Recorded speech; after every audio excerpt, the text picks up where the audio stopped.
বন্যা দুর্গতদের জন্য কারখানা খুলে দিয়েছে পিএইচপি কর্তৃপক্ষ। পিএইচপি ইন্টিগ্রেটেড স্টিল মিলসের ডরমিটরি সহ ৩টি ভবনে ১,০০০ মানুষ আশ্রয় নিয়েছেন।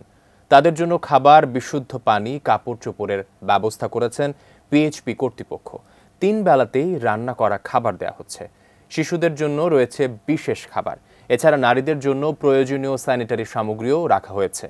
চিকিৎসা সেবার জন্য রয়েছে ৬ জনের একটি দল, সাথে প্রয়োজনীয় ওষুধপত্রের যোগানও দিচ্ছে পিএইচপি কর্তৃপক্ষ। এছাড়াও ঘরে ঘরে গিয়ে ত্রাণ সামগ্রী পৌঁছে দিচ্ছেন পিএইচপির স্বেচ্ছাসেবীরা। সোমবার ৫ শতাধিক পরিবারকে ত্রাণ সামগ্রী দেওয়া হয়েছে। আশ্রয় নেওয়া মানুষেরা বলছেন, পিএইচপির এই মানবিক উদ্যোগ অন্যান্য প্রতিষ্ঠানের জন্য অনুকরণীয় দৃষ্টান্ত হয়ে থাকবে।